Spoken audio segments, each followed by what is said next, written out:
Assalamualaikum warahmatullahi wabarakatuh. Perkenalkan, nama saya Muhammad Imam Fakhruddin Purnama, Manajemen B Angkatan 2020. Saya di sini akan menjelaskan tentang penganggaran perusahaan. Penganggaran merupakan sistem perencanaan, pengendalian, dan pengawasan yang digunakan dalam secara luas untuk menjalankan tanggung jawab manajerial. Penganggaran sebagai salah satu alat manajemen yang berkaitan dengan perencanaan, pengendalian, dan pengawasan untuk memenuhi tujuan perusahaan, yaitu memuaskan pelanggan dan berhasil dalam persaingan.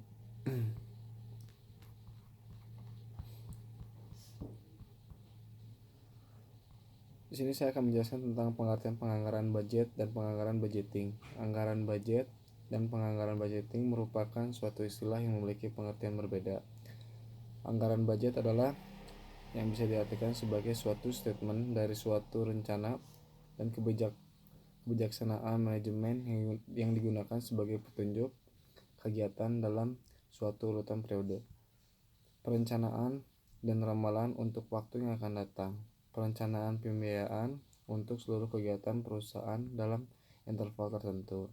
Ada juga hasil dari tugas perencanaan. Setelah juga dari sini penganggaran budgeting adalah proses penyusunan anggaran budget mulai dari persiapan sampai dengan penyusunan atau perencanaan dan pengawasan. Yang ketiga ada anggaran perusahaan. Rencana tentang kegiatan perusahaan yaitu rencana yang mencakup berbagai kegiatan operasional yang saling berkaitan dan saling mempengaruhi suatu sama lain. Yang kedua ada sifat penyusunan anggaran. Anggaran sebagai suatu pedoman harus memiliki sifat-sifat yang bisa membuat pekerjaan menjadi jelas, struktur dan terkendali, serta meminimalisir kesalahan atau penyimpangan. Oleh karena itu, dalam penyusunan anggaran harus bersifat formal dan sistematis. Anggaran bersifat formal maksudnya bahwa anggaran disusun dengan sengaja dan bersungguh-sungguh serta bentuk penyajian tertulis. Anggaran bersifat sistematis yaitu bahwa anggaran disusun dengan cara berurutan dan berdasarkan logika. Selain itu, anggaran disusun dalam tabel dan bersifat kuantitatif. Di sini juga ada syarat-syarat penyusunan anggaran. Organisasi atau perusahaan sangat membutuhkan anggaran dalam menyelenggarakan kegiatan operasionalnya, sehingga penyusunan anggaran harus memenuhi syarat-syarat tertentu sebagai berikut. Yang pertama adalah realistis, yaitu bahwa anggaran tidak boleh tertulis optimis dan terlalu pesimis. Untuk itu harus berdasarkan data yang relevan. Yang kedua adalah luas, yaitu anggaran tidak boleh terlalu kaku dan mempunyai kemungkinan untuk berubah menyesuaikan keadaan yang terjadi. Terus yang ketiga ada continue, yaitu bahwa anggaran membutuhkan perhitungan yang terus-menerus dan tidak bersifat insidental, dapat digunakan sebagai pedoman atau pemandu pelaksanaan. Terus ini ada yang keempat, ada cara penyusunan anggaran. Secara umum terdapat dua macam, yaitu cara penyusunan anggarannya. Yang pertama, anggaran komprehensif. Penyusunan anggaran dengan cara menyeluruh meliputi seluruh aktivitas perusahaan. Terus yang kedua ada anggaran parsial, yaitu penyusunan anggaran dengan ruang lingkup sebagian atau terbatas. Yang kelima ada anggaran dalam dimensi waktu, yaitu waktu dalam anggaran pada dasarnya dibagi menjadi tiga. Yang pertama masa lalu, menganalisa data masa lalu. Yang kedua ada masa sekarang, menganalisa data-data saat ini. Yang ketiga masa yang akan datang, menganalisa data masa yang akan datang. Terus yang keenam ada jenis anggaran. Menurut ruang lingkup intensitas penyusunannya, yang pertama ada dibagi dua.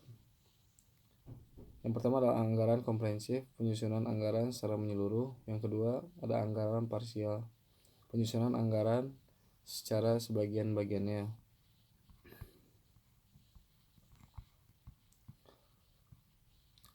Di sini juga ada anggaran keuangan atau financial budget, anggaran yang disusun sebagai akibat dari perubahan kekayaan, hutang, dan piutang. Yang ketujuh, di sini ada langkah-langkah penyusunan anggaran. Langkah-langkahnya yang pertama adalah cara kita persiapan dari menetapkan tim penyusun, menetapkan dasar kebijaksanaan, menetapkan alat-alat analisa dan pengukur. Yang keempat adalah menetapkan proyek kegiatan. Terus ada yang ke-8, ada proses, mekanisme, dan sistematika penyusunan. Proses dan sistematika penyusunan anggaran operasional untuk perusahaan jasa. Di sini ada 4 strukturnya. Yang pertama dari perakiraan penjualan, terus ke anggaran penjualan, terus ke anggaran biaya operasional, yang terakhir adalah anggaran rugi atau laba.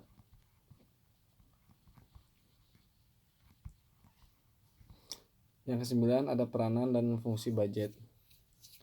Anggaran dalam perusahaan atau organisasi mempunyai manfaat, yaitu yang pertama sebagai alat perencanaan, sebagai alat koordinasi, sebagai alat pengawasan pengendalian, sebagai alat informasi dan komunikasi, dan yang terakhir adalah sebagai alat pembatas atau pengarahan. Yang ke-10, anggaran sebagai pendekatan sistem. Anggaran dapat dianggap sebagai sistem yang memiliki kekhususan tersendiri atau sebagai subsistem yang memerlukan hubungan dengan subsistem lain yang ada dalam perusahaan. Anggaran sebagai suatu sistem yang otonom karena mempunyai sasaran dan cara kerja tersendiri, yang merupakan suatu kebulatan tekad yang berbeda dengan cara kerja sistem dari sistem yang lebih besar. Karena budget bukan alat satu-satunya untuk pengendalian dan perencanaan dalam perusahaan. Sistem dari anggaran menunjukkan bahwa anggaran sebagai sistem hanya melayani kebutuhan intern manajemen dan tidak untuk pihak lain dari luar perusahaan. Subsistem penunjang mencerminkan berbagai hal sebagai subsistem yang fungsinya diperlukan untuk membantu kelancaran bekerja inti sistem. Subsistem lingkungan merupakan variabel yang terletak di luar perusahaan, oleh karenanya tidak dapat dikendalikan. Di sini ada penjelasan dari saya skema anggaran sebagai sistem. Yang pertama tuh ada inti sistemnya. Perencanaan dan pengawasan keuntungan dibagi dari beberapa hal, ada 4 bagian, dari pemasaran, produksi, keuangan, dan administrasi. Terus yang keduanya juga ada subsistem penunjang, dibagi dari 5 struktur. Yang pertama dari organisasi, tertib admin, analisa data, statistik inti, data dan analisa akuntansi. Yang terakhir ada juga angka-angka standar. Di sini saya juga menjelaskan tentang faktor-faktor yang mempengaruhi kebijakan manajer dalam penyusunan anggaran. Yang pertama ada faktor intern, merupakan data informasi dari pengalaman-pengalaman yang terdapat di dalam perusahaan sendiri. Faktor-faktor tersebut antara lain ada penjualan tahun lalu, kebijakan perusahaan berkaitan dengan harga jual, potongan harga, syarat pembayaran barang yang dijual, dan kapasitas produksi. Ada juga tenaga kerja baik keterampilan, jumlah maupun keahliannya, modal kerja, fasilitas-fasilitas lain. Kebijakan-kebijakan perusahaan yang berkaitan dengan pelaksanaan fungsi-fungsi perusahaan, baik di bidang pemasaran, produksi, pembelanjaan maupun personalia. Terus ada juga faktor eksternalnya. Faktor tersebut antara lain ada keadaan persaingan, tingkat pertumbuhan ekonomi, tingkat penghasilan masyarakat, tingkat pendidikan masyarakat, tingkat penyebaran penduduk, agama, budaya, dan istiadat. Dan terakhir ada perekonomian nasional. Terus saya juga di sini akan menjelaskan tentang manfaat dari anggarannya. Manfaat anggaran dalam organisasi perusahaan ada 3. Yang pertama, dapat ditentukannya kegiatan yang profitable. Terus ada membantu manajemen dalam mengelola perusahaan. Dan terakhir, dapat mengkoordinasi seluruh aktivitas perusahaan. Dari beberapa yang saya jelaskan dari manfaatnya, ada juga kelemahan anggaran. Meskipun banyak manfaat yang diperoleh dengan menyusun anggaran, tetapi masih terdapat kelemahan-kelemahan yang membatasi anggaran. Kelemahan-kelemahan tersebut ada beberapa bagian. Yang pertama, karena anggaran disusun berdasarkan estimasi, maka pelaksanaan kegiatan dengan baik tergantung pada ketetapan estimasi tersebut. Terus ada anggaran hanya merupakan rencana dan rencana tersebut baru berhasil apabila dilaksanakan sungguh-sungguh.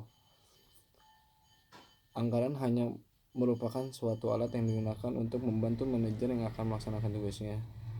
Dan yang terakhir, kondisi yang terjadi tidak selalu 100% sama dengan yang diramalkan sebelumnya.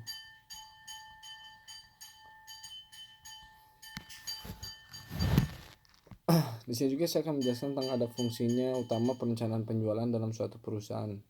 Yang pertama, mengestimasi persediaan. Yang kedua, mengestimasi produksi. Yang ketiga, pengendalian produksi atau persediaan. Yang keempat, dasar untuk menyusun rencana pemasaran. Dan yang terakhir ada mengestimasi perubahan permintaan. Dari hal tersebut ada data yang harus dibutuhkan. Data yang dibutuhkan untuk keperluan pelaksanaan perkiraan penjualan terdiri dari analisa atas volume dan hasil penjualan dari beberapa periode yang lalu minimal 3 tahun. Dan ada juga analisa market share dan profit margin termasuk penetapan harga dan kebijakan harga. Di sini juga ada tahapan pelaksanaan perkiraan penjualan. Untuk membuat perencanaan penjualan dalam suatu perusahaan terdapat beberapa tahap yang harus dilalui, yaitu tentukan maksud dan kegunaan perencanaan penjualan, kelompokkan jenis-jenis barang ke dalam grup bila barang yang dijual atau diproduksi lebih dari sejenis. Terus faktor-faktor yang mempengaruhinya. Ada juga pengumpulan data yang diperlukan, menganalisa data yang diperoleh, mengadakan evaluasi secara berkala. Dan sini juga ada faktor-faktor yang penting. Untuk menyusun perambalan penjualan harus diperhatikan beberapa faktor yang penting terdiri dari faktor-faktor pemasaran, marketing, diantaranya marketing share, selera konsumen, keadaan pasar, daerah penjualan, kualitas barang, penetapan dan kebijakan harga. Terus ada juga faktor-faktor produksi, diantaranya kapasitas pabrik, bahan baku, dan bahan pembantu. Ada faktor keuangan juga terdiri dari keadaan dana yang dimiliki, fasilitas sumber dana. Di sini juga ada teknik-teknik dalam perambalan penjualan. Secara sistematis, teknik-teknik atau metode-metode perencanaan penjualan dikelompokkan menjadi perencanaan berdasarkan pendapat individu, yaitu ada metode perencanaan penjualan dengan menggunakan pendapat dari pihak yang terkait di dalamnya. Terdiri dari pihak-pihak. Pertama ada pendapat dari konsumen, pendapat dari salesman, pendapat sales manager, dan juga pendapat para ahli.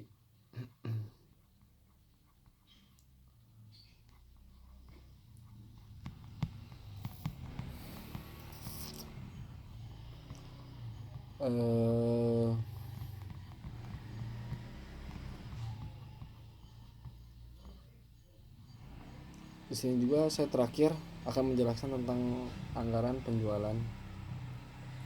Pengertiannya, anggaran penjualan adalah suatu teknik untuk memproyeksikan tingkat permintaan konsumen potensial pada suatu periode tertentu, yaitu saling meliputi jumlah dan hasil atas penjualan suatu barang oleh perusahaan.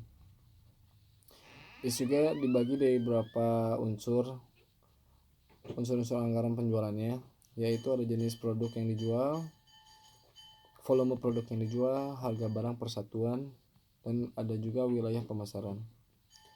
Dari faktor-faktor tersebut ada yang paling pentingnya, yaitu karakteristik pasar yang dihadapi perusahaan harus meliputi luar pasar, keadaan persaingan, kemampuan pasar untuk menyerap barang, sifat konsumen akhir. Dari hasil penjualan faktor-faktor yang penting ada juga kebijaksanaan penjualan. Kebijaksanaan yang harus ditentukan dalam penyusunan anggaran penjualan diantaranya menentukan jumlah barang yang akan dijual tiap-tiap jenis barang, membuat waktu dan daerah penjualannya. Dalam hal ini jumlah barang yang akan dijual untuk tiap jenis barang ditentukan berdasarkan distribusi penjualan, baik distribusi menurut waktu maupun menurut daerah penjualannya.